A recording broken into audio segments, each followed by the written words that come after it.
Hello, welcome, Katina and Jason. Welcome.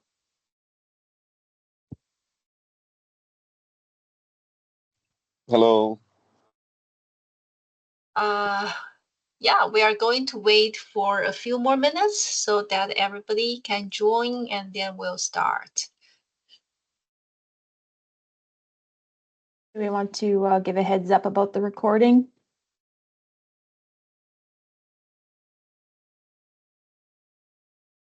This session will be recorded. Thanks, Crystal. That sounds like an automated voice. Yeah. So for everybody who is present right now, there's no pressure to come on camera. We are going to be recording, and there will be opportunities to ask questions or to put questions in the chat. If you want to come on camera, you're welcome.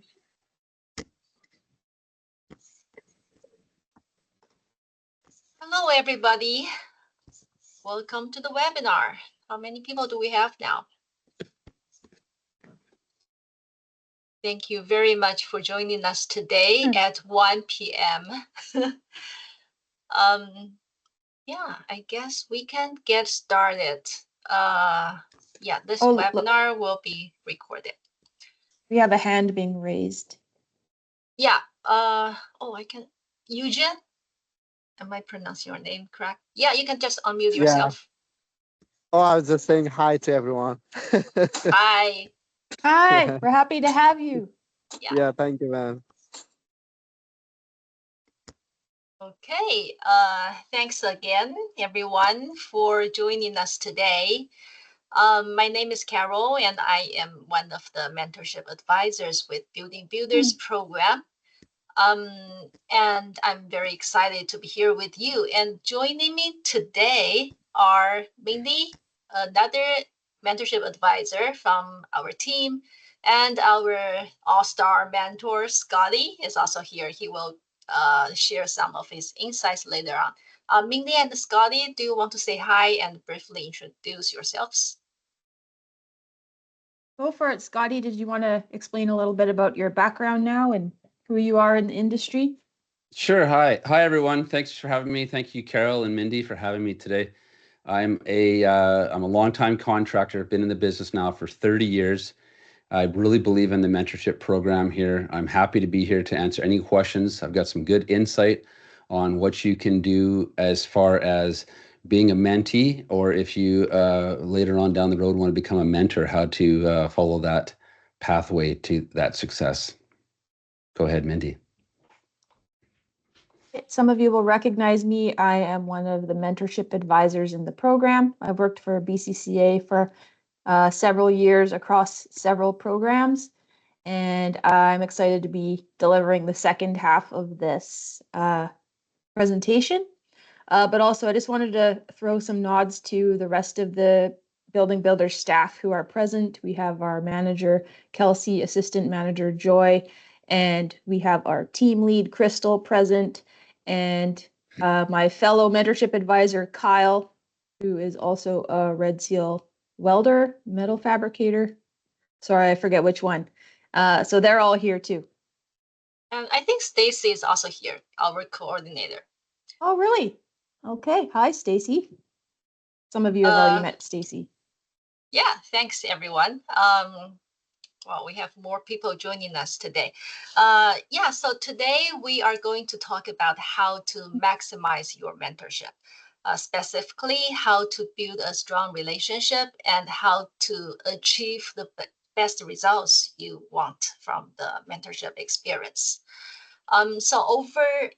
Since the inception of this program in 2022, we have had the privilege of witnessing over 300 mentorship matches.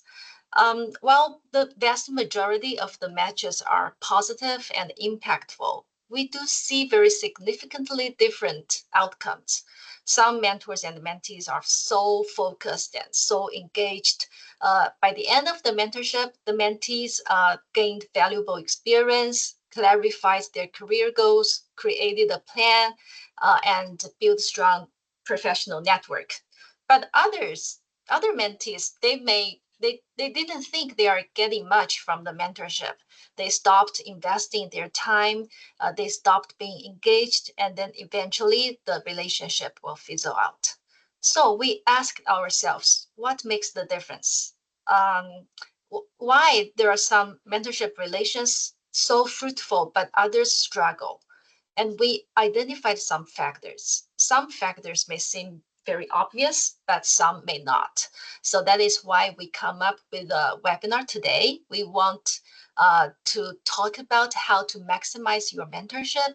And we hope that by the end of this session, you will walk away with a better mindset and a few practical tips on how to get the most out of your mentorship. Okay, so here is the agenda today. We will start the discussion by a little ice-breaking activity. I will to get you warmed up. And then I will present a scenario in which a mentee is not that maximizing his mentorship experience. And I will invite every one of you to discuss what is wrong here and why. And after the discussion, Scotty will share his perspective as a mentor. And then we'll have Mindy. Mindy will walk you through some positive mentorship experiences and see what makes the difference. What did the mentees do to make it right? And also Mindy will give us a brief presentation on how to maximize your mentorship. And finally, we will hear Scotty. We will hear from his perspective on how to make mentorship work. And finally, we will have your questions answered. Okay, so this ice-breaking activity, I want you to either unmute yourself and shout out or use the chat box to share one word that comes to your mind when you think about mentorship.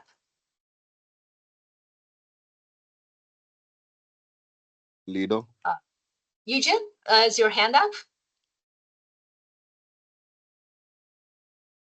No, but I was just saying hi to everyone later on. Oh, okay. Yeah. Hold your hand. Thank you. Maybe you can help me because I can see other people's name here. Oh, sorry, I was typing some words in myself. Oh, okay. But I see in the chat box, we've got leadership, guidance, leadership again, confidence, engagement, resources. These are excellent. That's very good. Communication. Yeah. Looking good. Network, career growth. Yeah. Professional development, good one. Yeah. Self-reflection. Mm. And Relationships from Scotty. yeah. Thank you. Yeah. Personality development. That's a good one. Personality. Yeah. That does get discussed often. Yeah. All fantastic words. Very good. I think you all captured the heart of what mentorship is about. And habits improvement. Absolutely. And education. Just wanted to say the last one we missed, education. Right. Yeah, thanks for that. I think now we have warmed up and we are on the same page and we can dive into our scenarios. So the first scenario, a less productive case scenario, I will walk you through this case scenario first, and then I will invite you in the discussion and see what is going wrong here. Okay, so Alex was matched with the experienced plumber, John Smith, who has over 20 years of industry experience. After receiving the connection email, Alex reached out a week later with the following message. Hi, John. I'm Alex, your mentee.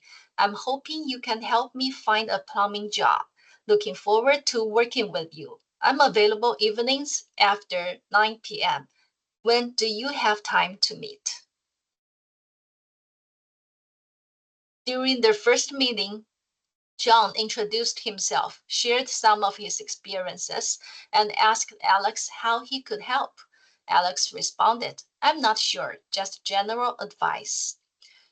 John then asked if Alex had any specific goals or areas of interest he'd like to focus on during their mentorship. Alex replied, "I want to be a plumber, but I don't really know where to start." John followed up by asking if Alex had looked into the Red Seal certification process, an important credential for advancing in plumbing.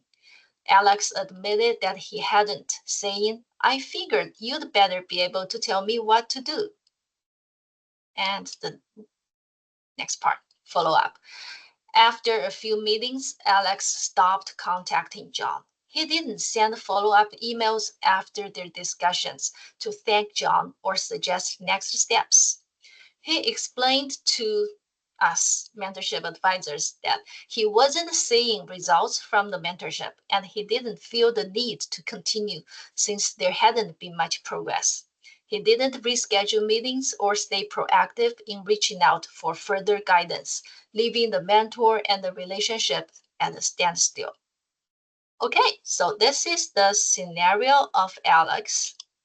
And what I'd like you to do is unmute yourself and share what key issues do you notice in Alex's approach and why are these problematic? Let's break it down into different parts. So first, initial contact. Do you notice anything? Q-Tin is raising her hand. Oh, great. Please. It looks like Alex is kind of depending on this person to do everything for them instead of taking initiative themselves and showing their interest. Mentors tend to be very busy, and if you're not engaged or you don't bring, like, you don't have your own plan or your own research that you're bringing to the table, it kind of looks like you're not invested. Very good. Nailed it. Very good. Awesome. Yeah. So Katina mentioned taking the initiative, be proactive, respect your mentor's time because they are busy, and anything else from the initial contact. Yeah, I think he first of all he just asked that as an initial step he asked for a job. So the mentors are not meant to be to giving a job. They will help to your career growth or to find a career, but that not mean that you can ask a job like right away. You can ask. He just, as I heard, that is the first thing he mentioned about a job, if I'm not mistaken. And also his goals are very vague.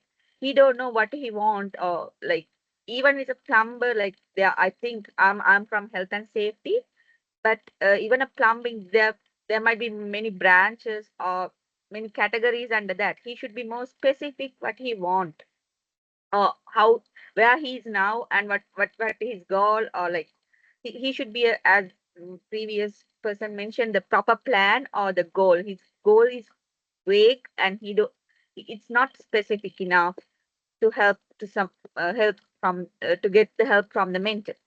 And also, Thank you. also he's not followed up with uh, the mentor. Also, he might be very new to the industry, or he's not knowing much stuff about the industry. That might be a reason for that. Yeah, that's what I say. Thank you so much. I do agree with everything you mentioned here. So first, asking for a job right at the beginning of this relationship is not appropriate because remember our program's purpose is not employment, is not find you a job. Rather, it is career guidance, help you grow personally and professionally, help you clarify your career goals and provide support. So if you ask for a job right at the beginning, really undermines the purpose of the program. Although we do see some mentees achieve this great outcome after or at the end of this mentorship. So how they did that, I think later Mindy will share a case where she will touch upon this. Yeah, I just wanted to say we have one more person with their hand up, if that's okay. Yeah, go ahead. Looks like Chris. Chris, did you want to? Hi, can you hear me? Yeah. Yes. I just noticed that the only time he opened available was after 9 p.m. on evenings, which is a big problem for Yeah, a good lot one. of mentors. And being more flexible with time would be essential in the relationship.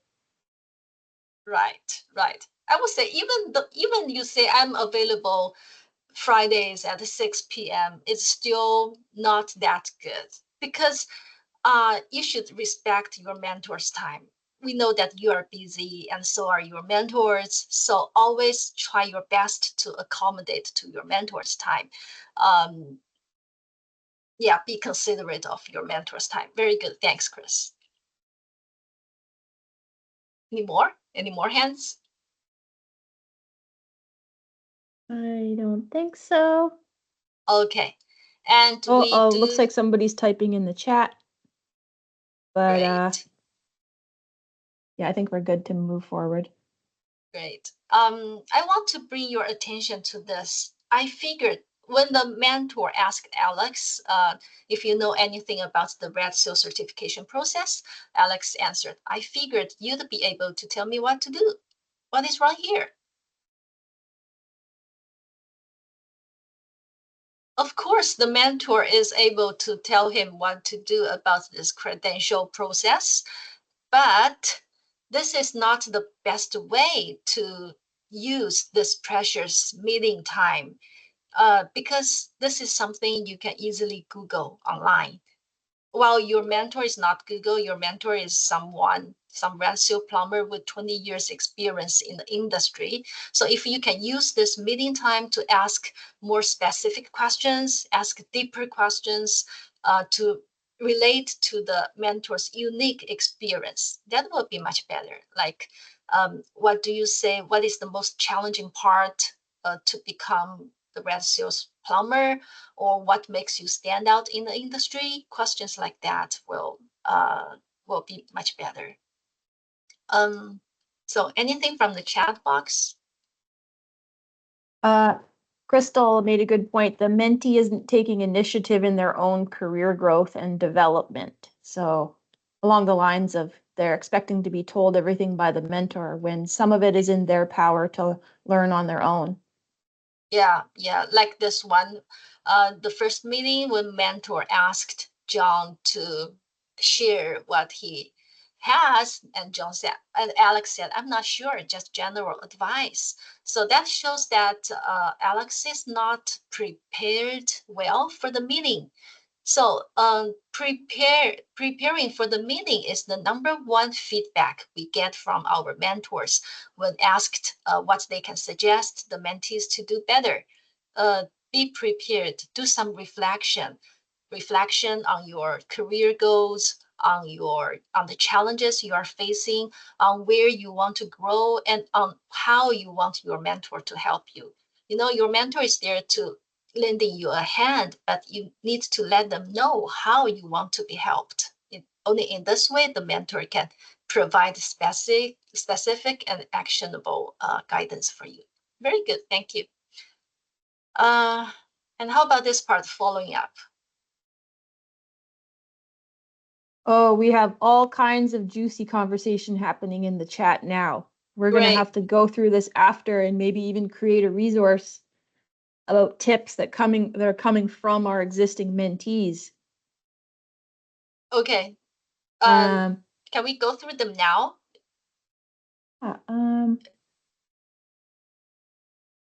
Cutina made a good point specifically on follow-up and says she likes to follow up in writing. So if she's having a phone call with the mentor might get distracted if I'm reading this correctly. And so I'm not sure. Cutina, do you want to summarize your point? Sorry about that. Yeah, no, just that, your mentor may get busy, they may be busy or get distracted during the phone call. So following up in writing, and then your mentor also can refer back to not busy and be like, oh yeah, that's what, I was looking forward to doing with Katina and so forth. It's been helpful for me. Oh yeah. Yeah, absolutely. After each meeting, following up by sending a short message, a short email, thanking the mentor, and you can also lay out the following up steps so that it does not only show your appreciation, but also keep the mentorship on track, drive the mentorship forward. Thank you. Yeah, I really appreciate your input here. I think all the things we discussed here can point to one bigger picture, that is to take the ownership for your mentorship. You are in the driver's seat. You own this mentorship. Don't expect your mentor to guide you through this relationship. Although your mentor is of course here to provide their guidance, but you are the one to guide this relationship. So drive that relationship. I see a hand up from Chris. Chris, did you have something to contribute? You might have left it up from before. Sorry, no, that was a mistake. Old hand. Okay. Yeah. Old hand, exactly. So I have listed some don'ts and do's here, and we can go over them really quick. Don't wait too long to reach out. Alex waited for 1 week before he reached out. So we would say start the relationship promptly. That shows that you are committed to this relationship. And don't ask your mentor for a job, but focus on gaining career guidance and insight.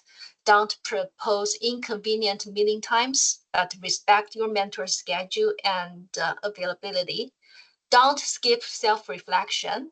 Be sure to be clear on your career goals, challenges, and what you need help with before each meeting. Don't rely on your mentor for everything, but do your own research and ask deeper questions that go beyond what you can find online. Don't expect your mentor to drive the relationship, but take ownership of your learning, guide the conversation, and show initiative. And lastly, don't forget to follow up. Be sure to send a thank you message and outline the next steps to keep the mentorship active. Okay, thank you everyone for your discussion here. And next I'm going to hand over to Mindy. Oh, no, I'm going to hand over to Scotty, our mentor, and he will share some perspective. Please, Scotty. Awesome. Well, I really love, thank you, Carol. And I really love everyone's perspective on this. Now, my biggest thing here, I'm the mentor here, and my biggest thing is this is a relationship. So like any relationship, let's say you're going into, a new friendship or a relationship with a new partner or something like that. You have to look at it like that. If you're going into a relationship expecting everything to be handed to you and served to you, then you might be expecting the wrong thing. And I think if you look on the screen here, it talks about, you could be too timid. So for instance, if you don't make a call or you don't make any initiative to build this relationship, it's not going to go anywhere. If you're too aggressive, let's say you're calling every hour or every day demanding something, you're going to push away your mentor. Building a relationship is super, super important. I think if you're, again here, be open. If you're willing to hear some new perspectives, you as a mentor have come here to learn what it takes to excel in your job or learn something new. You have to be open to hear that. If you have to be willing to learn. I think, I can't remember who it was. Was it Mindy that talked about the communication? Oh no, I can't remember who it was, but communication's a big key as well.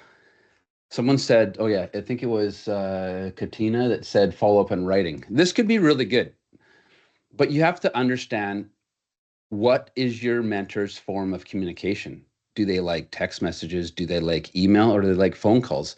It's good to understand who your mentor is. So ask, say, hey, what's the best form of communication? Are you a texter, or do you like WhatsApp? Do you like emails? Should I send videos? What do you like? And if you build that relationship, then you know what to expect, and your mentor also knows what they are expecting as well. Absolutely. Do you agree with that? I like that. Yeah. Yeah, and that's the follow-up.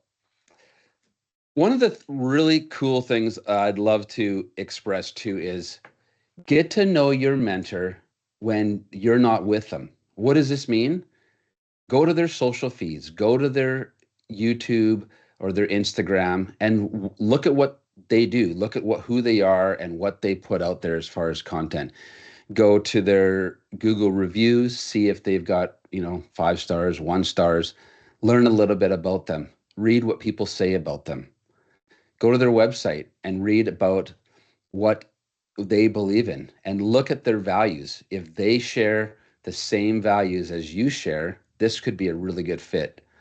So be proactive in getting to know your mentor before you actually meet your mentor. When you show up and you say, hey, I checked out your YouTube videos and here's what really stood out to me.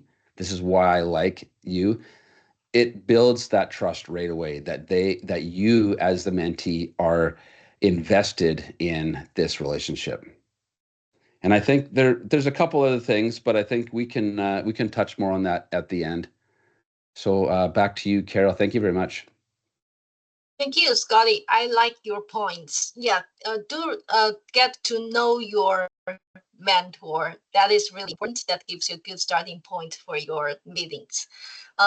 Mindy, would you like to take over from here? Yeah, sure.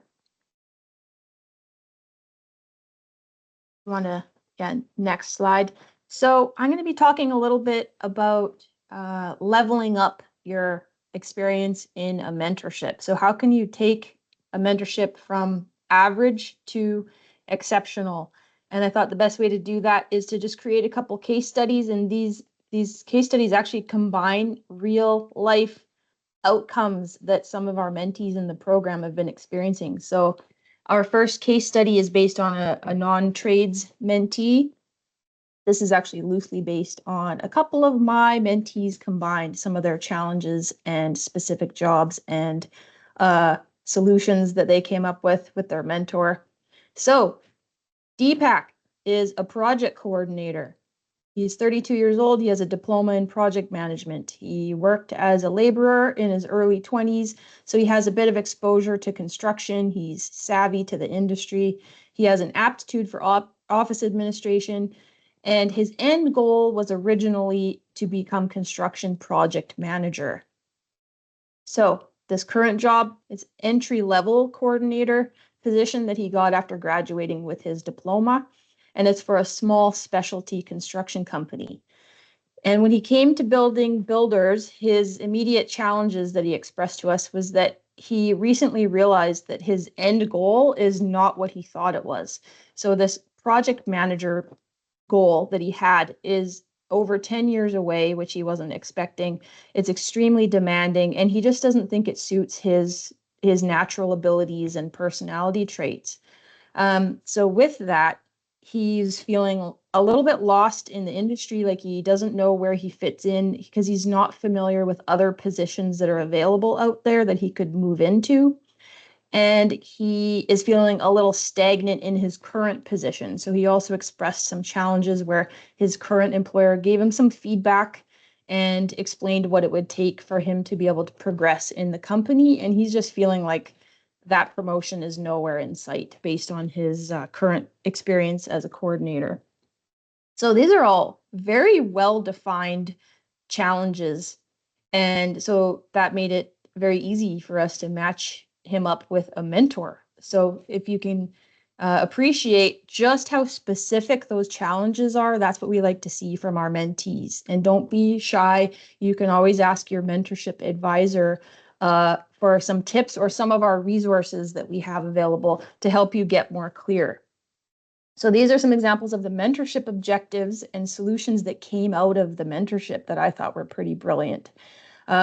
This mentee wanted insight on how to narrow down a specialty in the industry. He felt like, I don't even know what professional development to seek because I'm kind of a generalist. I'm not specializing in anything. And so the mentor was able to help him figure out a smart area of the industry for him to gain more knowledge and become more knowledgeable and experienced in. And it actually turned out that small specialty company that he was working in uh, focuses on an area that's very progressive in the industry. So he was actually in a very good place, exposed to new technology and processes in the industry. And so the mentor encouraged him to lean into that. And he was generally interested in that area of construction. So that worked out well. He also asked for tips on how to make his current job easier. So remember, these mentors have a lot of experience. Deepak was actually able to learn some smart, new, easy workflows to apply in his day-to-day job, and his employer actually noticed these improvements. And the mentor taught him how to use AI to take meeting minutes, which is something his employer had expressed that he needed to improve on his minutes taking in meetings. And this mentor introduced him to the perfect solution.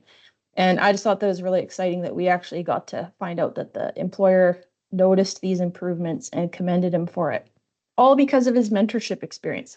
So another objective that he came up with is to ask about other industry positions that align with his natural abilities and interests. The mentor actually introduced him to some friends in the industry who had titles and positions that the mentee had never heard of and had never considered, and they were very much aligned with his natural skills and abilities. Some other things that came out of it. He earned the opportunity to add the mentor as a work reference. So just like that, he's able to go into job interviews and say, yeah, I'm dead serious about this career path. I'm actually working with a mentor. And these are some of the things we've been working on. I thought that was pretty cool. And lastly, for this case study, these are all true examples, which makes it that much more exciting. They were able to schedule a job shadow type site visit where he followed the mentor around, visited him in person. They had even more chemistry after meeting in person. So if you're able to do that with your mentor, I highly recommend it.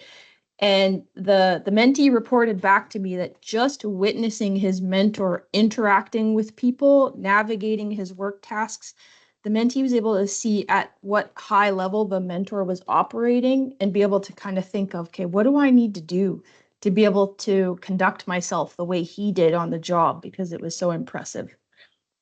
And next slide, Carol. So that was our office coordinator or project coordinator case study. Does anybody have any questions or comments? Or Scotty, have you worked on some of those objectives with mentees in the past? Yeah, definitely have. I definitely love the fact that he's had the chance to do a job shadow, because I think Deepak, he wanted to level up somehow. So when you shadow someone on their job, that's a big step in the right direction when you get to see how that job position actually runs and operates. Yeah, I'm even finding with some of the mentees, they will have a decent rapport with the mentor. They have positive exchanges. They're learning lots from the mentor. But once they meet them in person, on a job site or in their work environment, they come back to me with this crazy level of respect and enthusiasm towards the mentor, and they say, oh, he's just so nice and approachable, and he treated me like a peer. And it's like this confidence booster that you now have this confidant in the industry and you've made a personal connection. It makes all the difference if you're able to do that. For any of our mentees who aren't aware, the job shadow feature is something that we do offer in our program to mentees if it's available. So we'll support you in setting that up with your mentor, and we can even help you access our funding for tools, PPE, safety gear, or whatever it takes to meet a mentor on site if they're available. Other comments, questions, anything? We can save it for the end. Yeah, Okay. we're good. We can go on. Yeah. I apologize for speaking fast. I'm trying to be mindful of the time, so I'm whizzing through these case studies to save time for juicy questions at the end. So we have our trades apprentice case study based on true mentees that I have come across in the program who are focusing on the trades.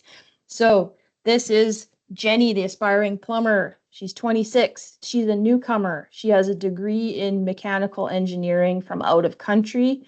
She didn't actually work in an engineering role, but she has that background knowledge. She is passionate about fitness, so she's physically fit with an exposure to home renovations. So her family was big on buying fixer-upper homes and renovating them themselves, and she was able to help out with that. So she had a taste of construction in her home country through her personal experiences, but she's also a little bit entrepreneurial minded. So when she came to Building Builders is because she sees the value of getting started in a trade, committing to that, getting a red seal, and then her end goal is possibly working for herself out of her home in a small mechanical trades company. So I'm going to breeze through the benefits she got just from joining Building Builders and being a keen participant. She was able to enroll in Site Ready BC safety training, which I hope all of our mentees have done. She was able to enroll in the Builders Code training, the worksite culture and anti-bullying training. And just like that, she was able to slap those on her resume for job opportunities. Just from coming to our orientation and talking to the advisors, she took our advice to visit a self-employment or an employment center, create a trades resume, and she landed a job as a general laborer. So that all happened before she was even matched to a mentor, and I had to commend her for her initiative. She got excited from talking to us. She saw the value of just getting out there and getting a job on site somewhere and getting started, and she made that happen before we even matched her. She also visited the Skilled Trades BC website. So that's what Carol was mentioning. Of instead of waiting to have the mentor introduce you to all things apprenticeship, we highly recommend visiting Skilled Trades BC. And with that, Jenny took an assessment on their site, discovered her enthusiasm for the mechanical trades based on her background, but also she didn't realize how many mechanical trades there were. So we're talking like pipe fitting, sprinkler fitting, gas fitting, plumbing, refrigeration, things like that.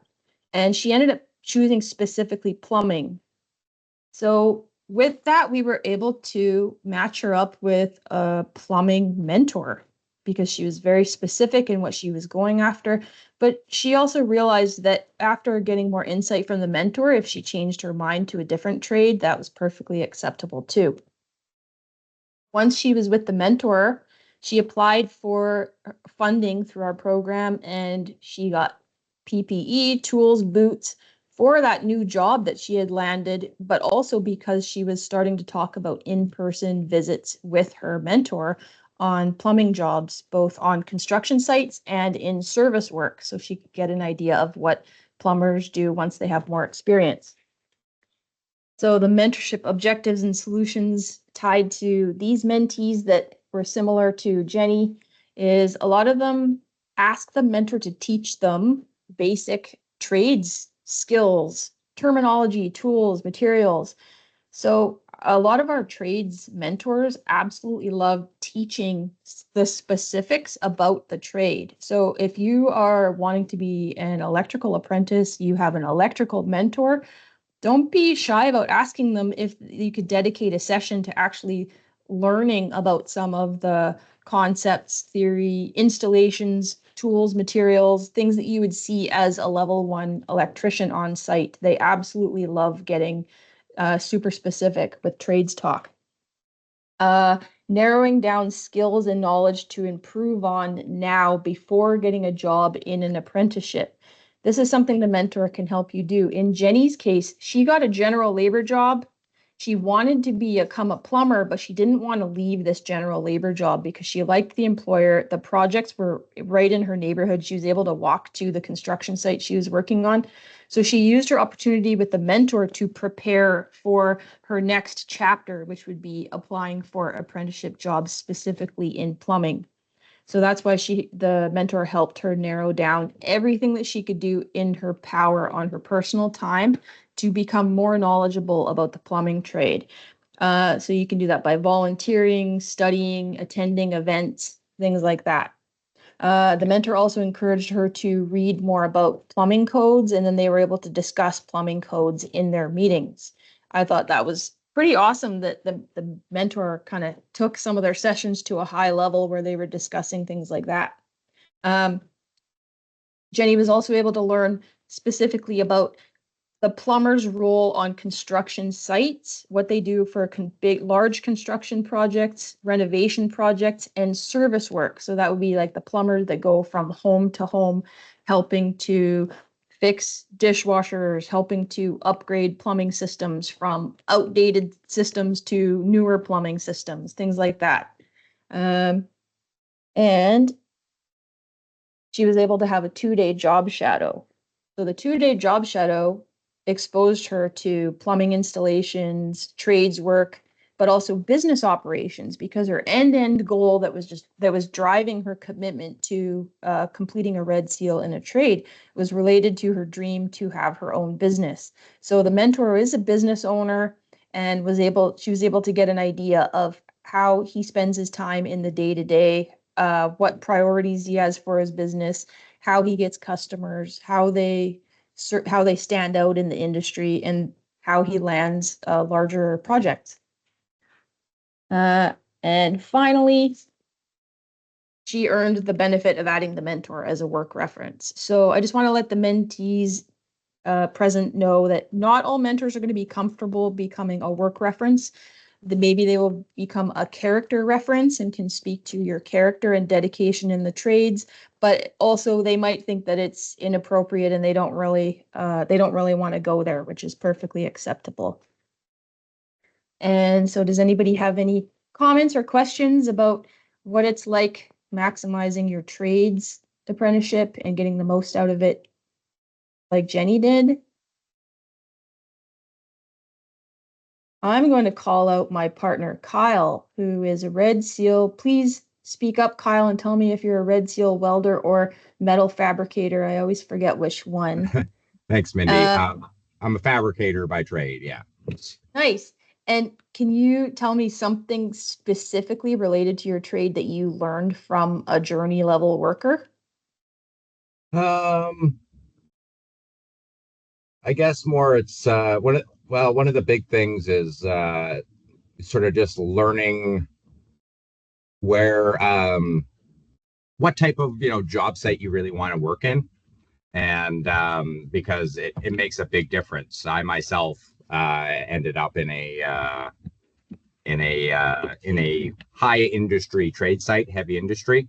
And although it really didn't work for me, a number of people who would essentially be mentors for me, who were tradesmen I worked with, advised me that to continue on with my mentorship, because there were other places I could apply my trade once it was done. I didn't have to continue to work in that same thing, which was a shipyard to begin with. After that, I went on to work, do some field work and do some shop work, and it's all very different, So even in one individual trade, you realize that there is a lot of opportunities that are very different, and it's good to have that information so you don't sort of get a bias against what you're doing in particular and give up on it.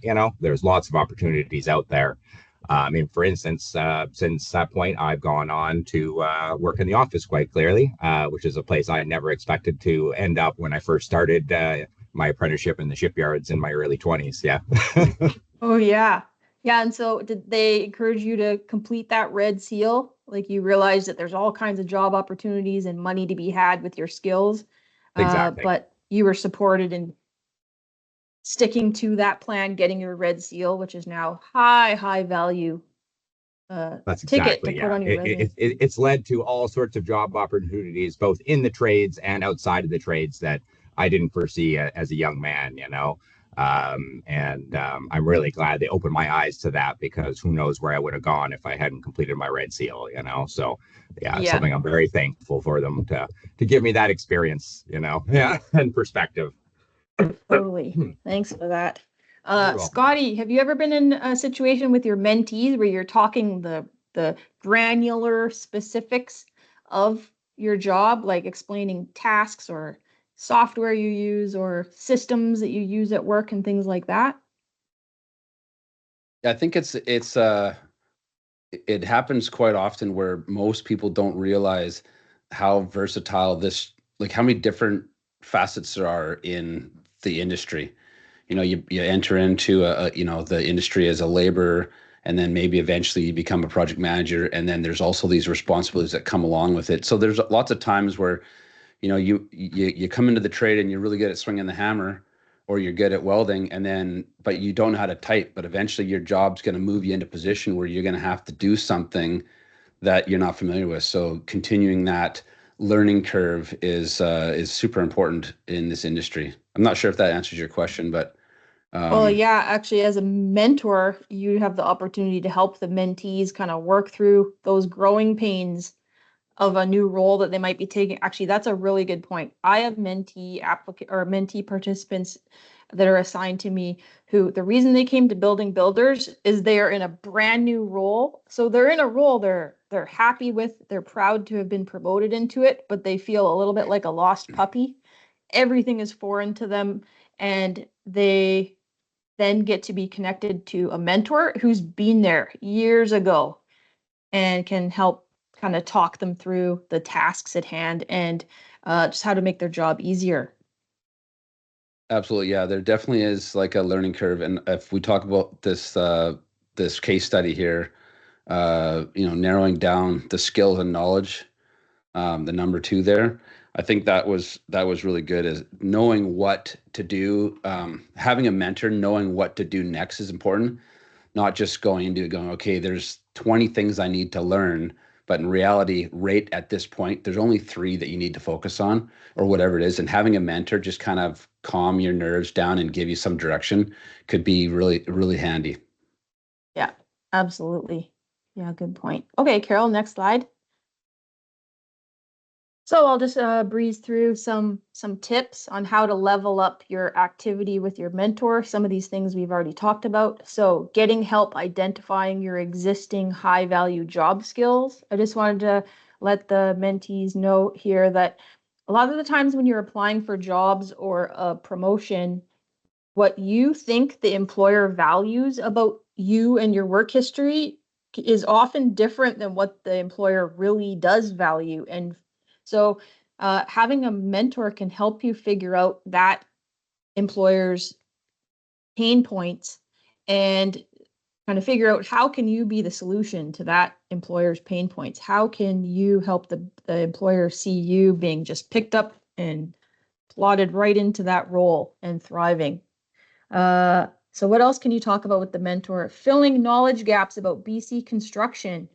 This is a good one. So it's not all just about professional development. You could be talking with the employer about very specific processes, materials, installations, work environments, just all the details of BC construction, so that you can become a savvy player in the industry. And another thing you can do is make sure you're prioritizing discussions around your immediate career challenges, solutions, strategies. So it's okay to talk long term with your mentor, but we highly recommend showing up to your sessions with the mentor, actually being prepared to talk about like what are the problems now, what are your barriers now, what can they help you with now or within the next 6 months. Another thing to talk about with the mentor is the job market is highly competitive. We have a lot of mentees who are applying to jobs feeling like nobody's answering their applications, nobody's looking at their resumes, they can't get an interview.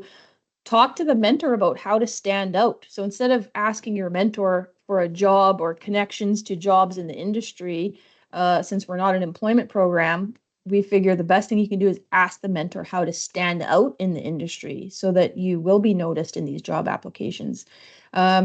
Take ownership of your career path. We talked about this as a group in the beginning. Invest your own time into becoming an expert about your position, your job role, what that career path. Find out as much as you possibly can on your own about your own career goals. And I love telling my mentees to talk shop with the mentor. And some of our mentees whose native language isn't English might not understand this expression. So I love to teach this very Canadian expression. Talk shop with your mentor. And this means to discuss their day-to-day experiences, their responsibilities, challenges, tasks. Talk about the industry with them. Talk about the things that they see every day, they observe, learn from their 10 years of experience. And next slide, Carol. So the positive outcomes you can expect from the objectives that I just went through. So on the left column is what I just went through as far as objectives. And then I'm just going to breeze through the positive outcomes that happen as a result of focusing on these objectives. So improving your resume, interviews, chances at promotion, saving employers training time and money. So if you become industry savvy, that means the employer has to spend less time bringing you up to speed and understanding the culture and what it's like to actually be in the construction industry. They'll be able to tell that you've spent your own time learning what it's like to be in the industry and what happens in the industry. We talked about mentors can possibly be a work reference, but look at the mentor as somebody who can give you the inside scoop on what employers want from you, what they're hoping to see in a job applicant. Make more informed career decisions and demonstrate initiative and resourcefulness. So we're finding mentees who are using their time with their mentor to really become an expert about where they fit in the industry. They're able to show more initiative and they're able to show the industry that they are resourceful, that they know where to find the information, how to find that information in order to move themselves forward and be able to have high level conversations about industry. And final positive outcome you can expect from these kinds of objectives is just feeling empowered. I want to remind everybody here that you are all highly intelligent, highly capable people, and we can feel your passion about working in the construction industry. And we hope that starting a mentorship and ending the mentorship, you'll kind of graduate from our program feeling not like the lost puppy who needs a bunch of help, but that highly capable person who's valued in the industry and has something to offer, because that's the way we see you. But I know a lot of our mentees can feel a little bit lost and a little bit stuck, like you're kind of stagnant. You're seeking help, but we want you to feel empowered and realize how valuable you are. The industry needs you. The government is putting money into our program because industry needs you. We keep talking about this skills shortage.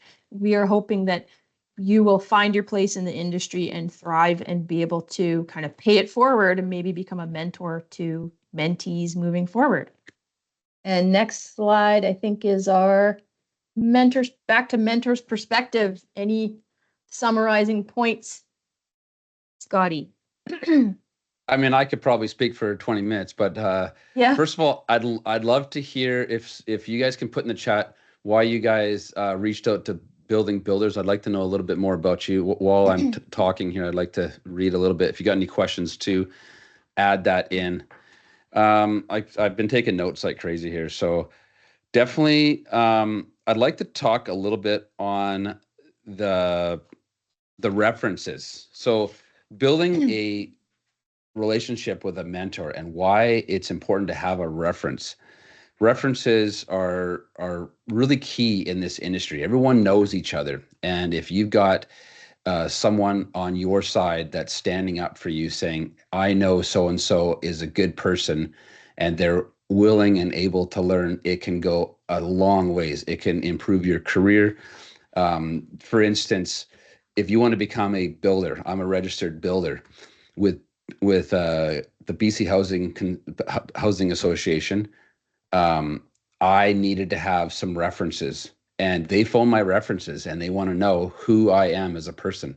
What kind of a business owner am I? And they want to know, am I going to be a fair contractor? If I'm going to be a fair person? So it's really good to have that references. So I'm just reading some of the chats here. So you're new to the industry, Jensen. Very good. I mean, when I was 11 years old, I wanted to be in this industry. So I've followed my dream all along. There's lots of things you can do. I started off as a forklift driver, and then I eventually now I'm a builder. So there's like a long progression. So you start in this industry. I think just like Kyle was saying, you start doing something that it's not that fun. You're working in the rain. You might be working on a site that you don't like, but it's all experience you need. You can't just come into this industry expecting to be a project manager tomorrow. You have to learn the jargon. Jargon means like industry word, like shop talk. What is the word specific to that industry? So you need to learn what it takes to run that business, as well as being able to talk that business as well. So good that you're new to this industry. Stick around. The housing market is crazy. It's going to be like this for a long time. It's a good place to live. Support and assistance. I think that's a good one too. Let me know if I'm going over time here. Support and assistance is really good. I've been the mentor, I don't know, since February, I think. And I love giving some support to people because I never had that in this industry. People looked at me as, hey, I don't want to train Scotty Ogden because he's gonna grow up and be my competitor. But I'm not like that. I want to train and help teach the next people in this industry. I want to have some insight because I've got an abundance mentality. We really do have a shortage of tradespeople in this industry. And if we are all on the same page and we all have the same goals as to serve our customers, then we would all be in a great position. I should probably end there just so that we can answer some questions. But I also want to just say one thing too. I'm not sure how you guys do this, but feel free to reach out via email if you have any more questions after this seminar. Well, that's mighty neighborly of you to offer up your email for anybody who wants to talk shop with you. Yeah, I'll put it in the chat if you're all right with that.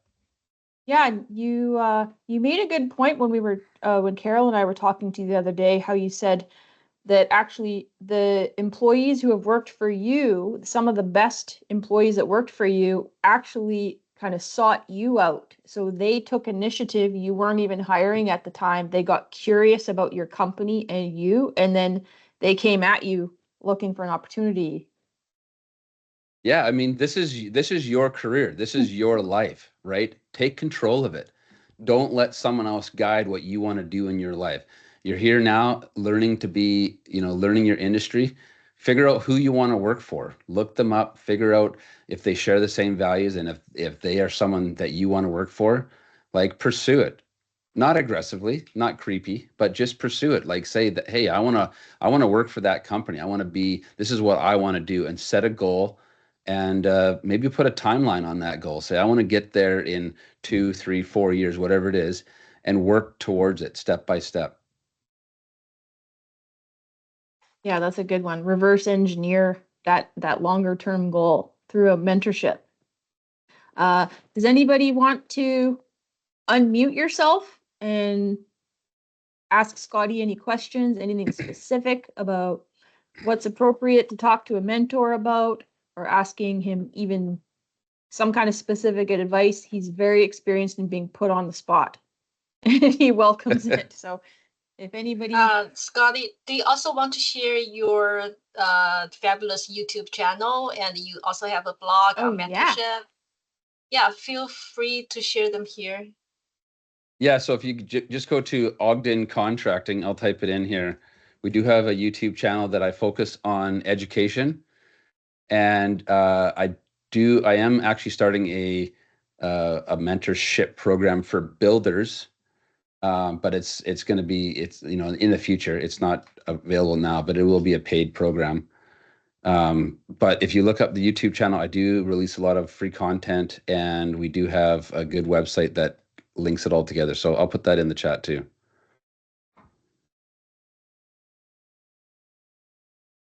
And so, Scotty, what is your current role and what are your responsibilities right now? so they can get an idea of the kind of work you do. So right now we have 3 large scale renovations that we're doing. The largest one is around $800,000. The smallest one's around $400,000. And we also have a tenant improvement that we're doing. We're building a retail store in Poco. So we are a management company where we take the owner that wants to build something, like let's say their dream, they want to build a store or they want to build a renovation or a home. We introduce them to all the trades along the way, professionals, architects, designers, and then we actually build what they need and hand them over the keys in the end. Wow, that's heavy. That's a lot. It's a fun job. Yeah, you'd have a lot to share.